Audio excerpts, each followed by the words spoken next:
Question है ozone formula, तो इसका जो राइट आंसर है ओ की 3। तो जो ये भी काफ़ी इंपॉर्टेंट और रिपीटेड क्वेश्चन है, एक्सपीरियंस क्वेश्चन है। ओजोन का फार्मूला कितना है? ओ की 3, ये आपने याद रखना है। तो नेक्स्ट क्वेश्चन है पीएसओ स्टैंड्स फॉर, तो पीएसओ की फुल फॉर्म बतानी है, तो उसका जो राइट आंसर बनता है, इसका मतलब है कि ऑप्शन में क्या मतलब कोई भी हो सकता है कि पीएसओ की full form Pakistan state oil company या पेशेंट सेफ्टी ऑर्गेनाइजेशन, ये आपने दोनों याद रखने हैं। तो नेक्स्ट क्वेश्चन है if 7 box powder weight 49 kg then 1 empty box weight 1 kg, so 1 box weight, यानी इसका ये बताना है कि 7 बॉक्स जो बॉक्स के पाउडर है उनका वजन कितना है? 49 किलोग्राम। तो आगे कह रहे हैं कि देन 1 एम्प्टी बॉक्स, जो एक खाली जो बॉक्स का वजन है 1 किलोग्राम, सो 1 बॉक्स का वेट कितना होगा? तो देखें 7 बॉक्स भरे हुए जो पाउडर हैं उनका वजन कितना है? 49 किलोग्राम, यानी 7 को अगर 49 से 7 को 7 ज़रब करें 49 बनता है, यानी एक पाउडर का वजन कितना है? 7 किलोग्राम। तो आगे कह रहे हैं कि एम्प्टी बॉक्स वेट, जो खाली बॉक्स का वजन है 1 किलोग्राम, तो हमें एक बॉक्स का वजन बनाना है। अगर एक खाली बॉक्स का 1 किलो वजन है तो पीछे कितना रह गया? 7 में से 1 निकाला 6 रह गया। उम्मीद है कि इस क्वेश्चन आपको समझाइए, इसका जवाब 6 आता है। तो नेक्स्ट क्वेश्चन है सिंप्लीफाई इक्वल, यानी 35/63, तो इसको सिंपलीफाई यानी इसको मतलब कि इसको मुख्तसर करना है, तो बहुत ही ईजी है इसको मुख्तसर करना। तो 7 5 35, तो यहाँ पे 5 आएगा, 5 7 35 और 9 7 63, 5/9 इसका जवाब आ जाएगा, 5/9। तो ये भी काफ़ी इंपॉर्टेंट क्वेश्चन है। तो नेक्स्ट क्वेश्चन है dash is the amount of heat energy required to convert a solid into liquid at its boiling point, तो इसका जो राइट आंसर बनता है लैटेंट हीट ऑफ फ्यूजन। तो इस क्वेश्चन को आपने याद रखना है कि dash is the amount of heat energy required to convert a solid into liquid at its boiling point, तो लैटेंट हीट ऑफ फ्यूजन। तो नेक्स्ट क्वेश्चन है द सिनोनिम ऑफ रिस्पेक्ट, तो रिस्पेक्ट का मतलब सिनोनिम मुतरादिफ क्या है? तो इसका जो राइट आंसर बनता है appreciation. The synonym of respect appreciation.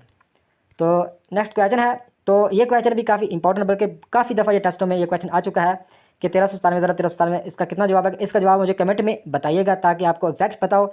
जैसे ही आपके टेस्ट में क्वेश्चन आए फौरी इसको लगा देना, तो इसका जो जवाब आपने ज़हन में बिठा लेना। तो उसका कितना जवाब आएगा कमेंट में बताइएगा। नेक्स्ट क्वेश्चन है dash is defined as atom और group atoms which gives characteristic properties to organic compounds, तो इसका जो राइट आंसर बनता है फंक्शनल ग्रुप।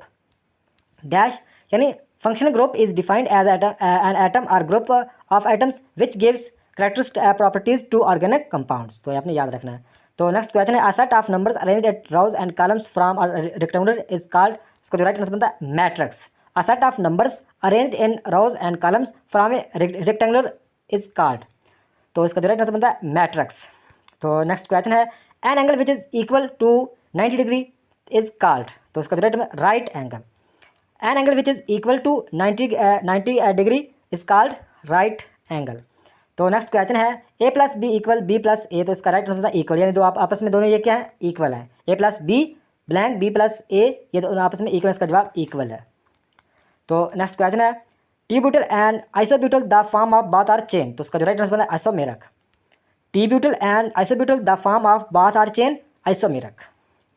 तो नेक्स्ट क्वेश्चन है R transformer works on the principle of, तो इसका जो राइट आंसर बनता है इलेक्ट्रोमैग्नेटिक इंडक्शन, या इसमें ऑप्शन में होगा mutual induction Faraday law. Our transformer works on the principle of electromagnetic induction या म्यूचुअल इंडक्शन फ्राडे लॉ। तो नेक्स्ट क्वेश्चन है if two quantities are related in such a way that when one quantity increase the other decrease is called, तो इसका जो right answer बनता है inverse variation. तो इसको आपने दोबारा देखना है कि if two quantities are related in such a way that when one quantity increase the other decrease is called, मतलब एक क्वांटिटी इंक्रीज दूसरी मतलब कि डिक्रीज तो होती है, वो क्या कहलाता है? उसका जो राइट आंसर बनता है इनवर्स वेरिएशन। तो ये क्वेश्चन मतलब मैं टेस्ट में आ चुका है, तो इससे मिलता जुलता ये क्वेश्चन है, ये भी मैंने अपने आप से मतलब आप लोगों के साथ डिस्कस कर रहा हूँ ताकि ये क्वेश्चन भी आए तो आप इजीली आसानी से हल कर सको कि if two quantities are related in such a way that when one changes in any ratio so does the other is called, तो वो कहलाएगी direct variation. If two quantities are related in such a way that when one changes in any ratio, so does the other is called direct variation।